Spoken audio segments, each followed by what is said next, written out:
Let f of a to b be a function. Then there exists a function g of b to a such that g circle f equals to identity, f circle g equals to identity. Then we will call one function is the inverse of the other. So now if you observe here, so I will give an example. I am taking a function like this type.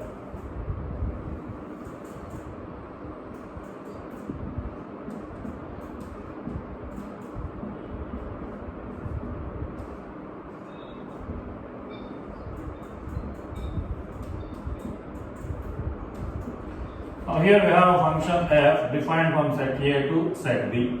Now I am taking a function g which is defined from set B to set A.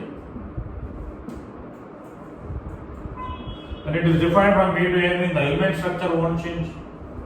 A, B, C, and here we will get 1, 2, 3, and this is the mapping.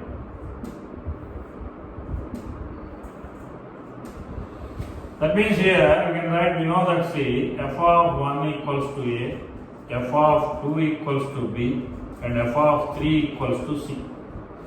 And here we can check C, g of A equals to 1, g of B equals to 2, and g of C equals to 3. From this we can write a statement like this that f inverse of A equals to 1, and f inverse of B equals to 2, and f inverse of C equals to 3.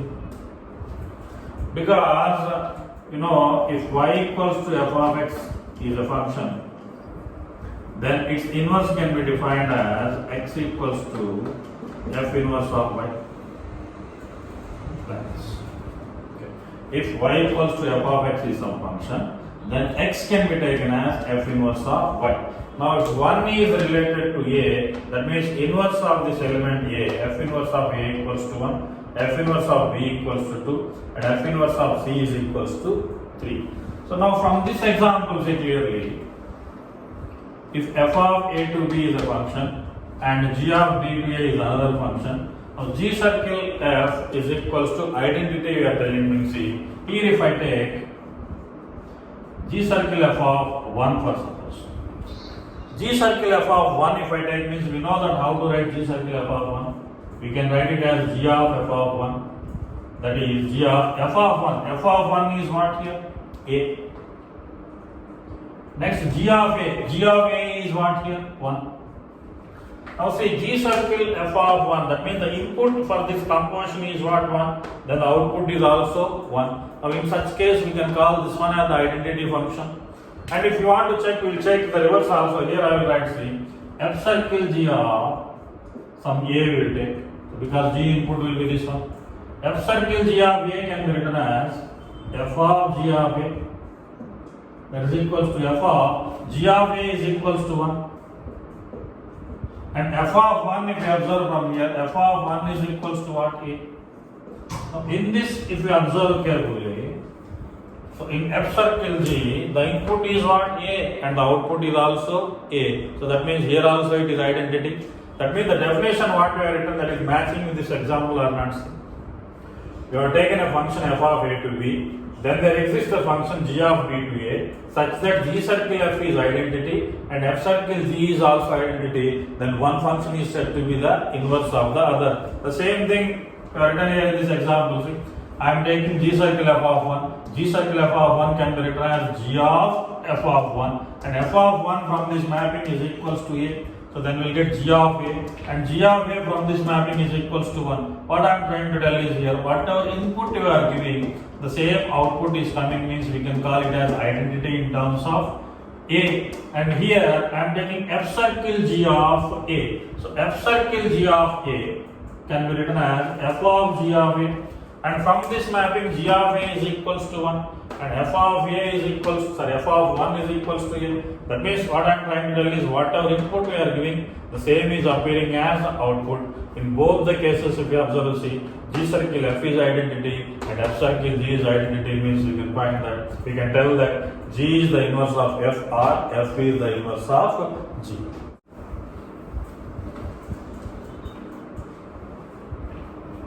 Now see, in the example what we discussed earlier over here, clearly that function is both 1, 1 and onto. If the question is many to one, then what happens here?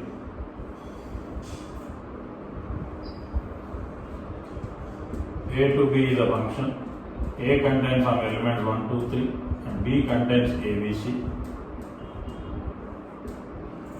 This is the function. And here I am keeping one more element also. So now here I am defining a function f. Then we know that there exists a function g which should be defined from B to A.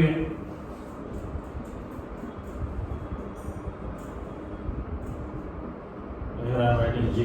And here the elements of this one are A, B, C, D. And here we get the elements 1, 2, 3, 4. Now here if you observe, see A is mapped to this one and A is mapped to this also. And B is mapped to 3 and C is mapped to 4 and D is not having any pair. And first of all, see, is it a function? No, it is not a function because it is violating the rules of the definition of the function. So it is not a function. So that's why, see, even though it is a function, but it is not a function. That's why what we can write here, see, f is not invertible. So that means here the condition what we can learn is a function is invertible if it is bisected. So if it is both 1, 1 and onto, then the function is invertible. Otherwise we can't find the inverse. That indicates that inverse does not exist for every function. Inverse exists only if the function is both 1, 1 and onto, or if it is bisected. Otherwise, inverse is not possible. I will see a property.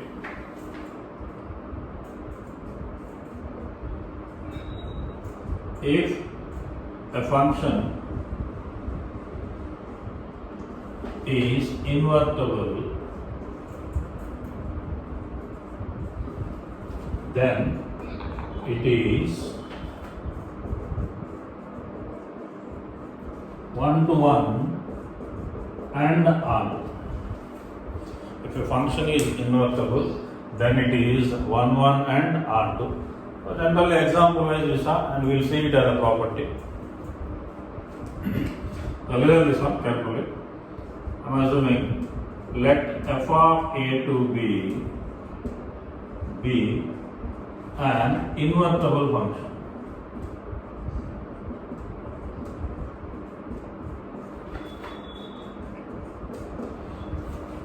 Then there exists g b to a such that g circle f equals to identity in terms of a and f circle g equals to identity in terms of b. So this is the property on the definition of inverse. We know that if you are saying that f of a to b be an invertible function, then there exists g b to a such that g circle f is identity and f circle g is also identity. Now we need to show that this function is both 1, 1 and onto. To show any function as 1, 1, so first of all we need to take f of x1 equals to f of x2. So we will assume let f of x1 is equals to f of x2. Now we will take the composition on both sides with reference to g. So that implies g of f of x1 should be equals to g of f of x2. Now g of f of x1 we know that we can write g circle f of x1 equals to g circle f of x2. Now we know that g circle f is identity with reference to a. Then we can write it as identity of a of x1 equals to, and here also this is also identity with reference to a x2. Now identity function. It is an identity function. For identity function input is x1, then output is also x1. And here also identity function. For this identity function x2 is the input, then output is also x2. Now we got, see, by taking f of x1 equals to f of x2, we got x1 equals to x2. Therefore we can conclude that f is 1-to-1 function. So that means here, as usual, routine, see, whenever if you want, so whenever if you want to prove a function is 1 to 1, then first we know that the condition we should take f of x1 equals to f of x2. We are applying composition on both the sides. G of f of x1 equals to g of f of x2. We know that g of f of x1 can be written as g circle f of x1, and this we can write it as g circle f of x2. And g circle f, by the definition of inverse, that is always equals to identity. So you can write it as identity of x1, and here also identity of x2. We know that identity function means whose input and output always same. So here input is x1 means output is also x1. Here input is x2 means output is also x2. So by taking f of x1 equals to f of x2, we are getting x1 equals to x2. So we can conclude that f is 1 to 1. As on to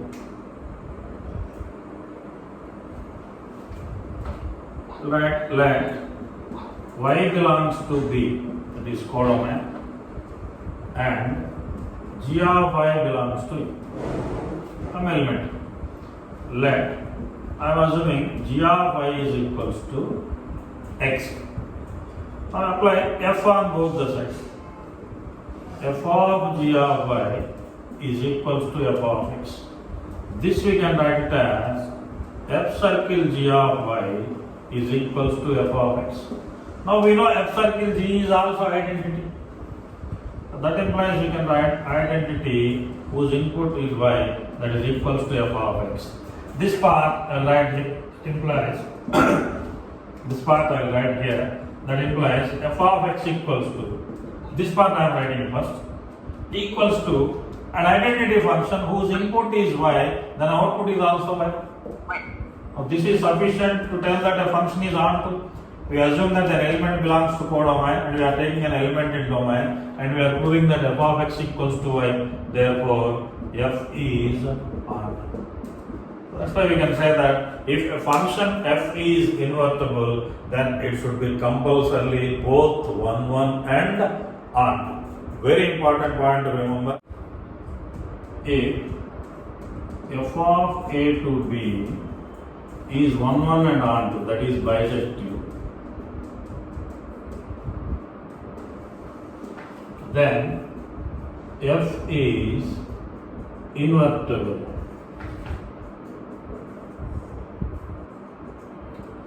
So invertible means we can find the inverse of the function. So the statement is just converse of the previous statement. The previous statement was if f is invertible, then f is bisective. Now here we are writing if f of a to b is bisective, then f is invertible.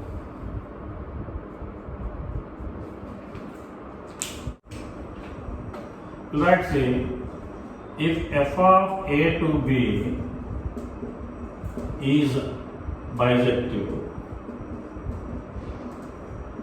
then g of b to a is also bisective.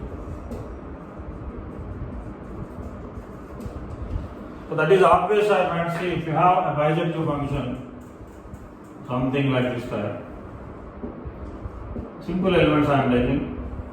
So if it is 1, 1 and onto means I am taking x, and here I am taking y. So clearly this function is both 1, 1 and onto. If you reverse b and a over here, still it is 1, 1 and onto. That's what I am doing here. F of a to b is bisective, then a function which is reversed in this manner, g of b to a, is also bisective. That means from this we can get a notation like this: f of x is equals to y, and here the function is defined f, and one more function I will define here.